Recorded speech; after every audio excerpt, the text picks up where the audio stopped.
Hello. Today I have summarized the key points and my thoughts based on my own blog. Let's dive into the main content. So today we're going to dive into a training method it's pretty tough, but it is incredibly effective for any runner who really wants to get faster. It's called threshold training, and this might just be the key to unlocking your next level of performance. Let's get into it. You ever feel like you've just hit a wall in your running? You know that feeling, that frustrating plateau where it doesn't matter how hard you train, your race times just don't budge. You try to push the pace, and you just get tired way too quickly. If that sounds even remotely familiar, then you are definitely in the right place.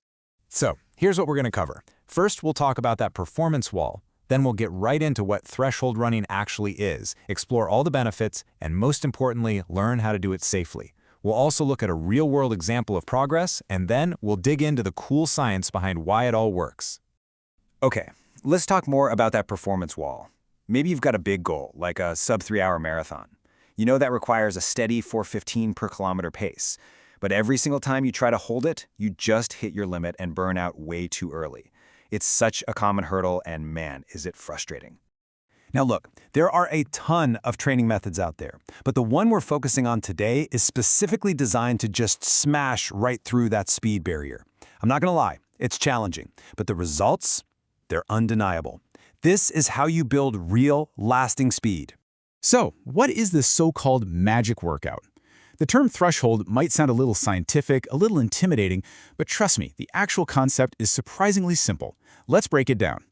At its heart, threshold running is all about training at a very specific intensity.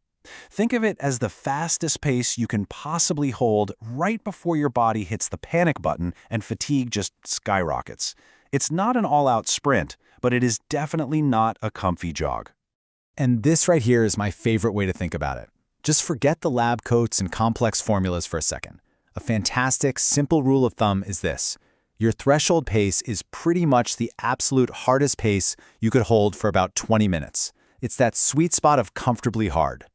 So why would you put yourself through this tough 20-minute effort? Well, because the rewards are huge. This isn't just about getting a little faster for a minute or two. It's about completely changing how your body handles speed over a long race. The biggest benefit is that you become way more resistant to fatigue.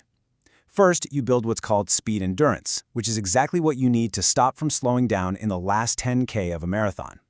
Second, it's super efficient. A 20-minute threshold run can give you the same cardio punch as a much longer, more complicated workout. And the bottom line is this. As your threshold pace gets faster, so does your marathon pace. It's a direct link. Okay, theory is great, but how do we actually do this stuff? Let's look at a really simple, practical system from a runner named Koro.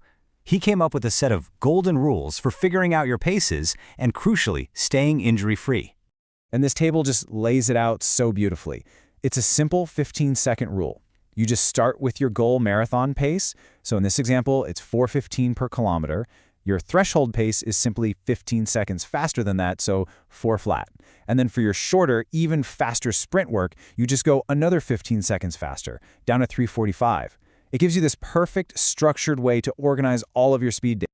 Now, because this is a really high-intensity workout, safety is absolutely crucial.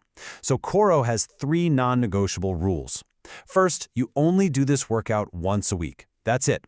Pushing this hard more often is just a recipe for burnout. Second, if you have a watch like a Garmin, check your training load. You want it to be around 1.0 to 1.1. That basically just confirms your body is rested and ready to go hard. And third, the day after is for active recovery. A light jog helps get the blood flowing and helps your muscles repair, so you can come back even stronger. Here's a super practical tip for you. Think about using a treadmill for these hard workouts. For threshold and sprint runs, precision is really the name of the game, and a treadmill lets you lock in that exact pace without having to constantly glance at your watch. You can save your outdoor runs for those easier days, when you can just relax and enjoy the scenery. Now, I know this might all sound a little intimidating, especially the idea of holding a really tough pace for 20 minutes straight. But the key here is that progress is gradual. So let's look at Capro's actual journey to see how it's done, right from the very beginning. This timeline is so important because it proves you don't have to be a hero on day one. In the very first week, the limit was just 7 minutes at threshold pace. That's it. But then, Week by week, that duration slowly increased. By week 4, boom, the 20-minute goal was hit. By week 7, it was all the way up to 40 minutes. And by week 8, it was actually time to get faster. It's all about those small, consistent steps. All right, so we've covered the what and the how. Now, for my favorite part, let's look at the why. Because understanding the science behind all this can give you that big aha moment and really keep you motivated on the tough days. The big scientific name for what we've been talking about is your lactate threshold. Now, lactate is a substance in your body that's linked to fatigue. Your body is always producing it and clearing it away, but there's a tipping point. Your lactate threshold is that exact moment, that specific intensity, where lactate starts building up in your blood faster than your body can get rid of it. And this chart just makes it crystal clear. When you're on an easy jog, your lactate levels are low and totally stable. As you get closer to your threshold pace, they rise, but your body can still handle it. But look what happens the second you cross that threshold and go into a sprint. See how that bar just spikes? Lactate floods your system, and that's when fatigue hits you like a ton of bricks. The whole point of threshold training is to push that tipping point to a faster and faster pace. And what's happening inside your body to make all this happen? Well, it's pretty incredible. In the first couple of weeks, you actually build more capillaries to get oxygen to your muscles. Then, your body gets way better at clearing that lactate. After about a month, your cells build more mitochondria. Those are your cell's little power plants. And eventually, your brain and your body finally sync up, and that new, faster pace starts to feel, well, almost normal. Okay, so let's boil this all down. What are the absolute key takeaways? First, find your threshold pace by figuring out your 20-minute limit.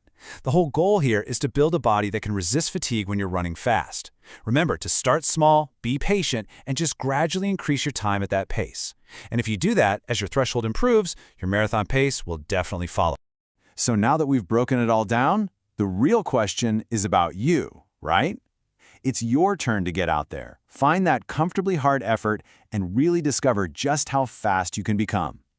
So what will your threshold pace be? Thank you for watching until the end. If you enjoyed this video, please subscribe and give it a thumbs up. It really motivates me to create the next one.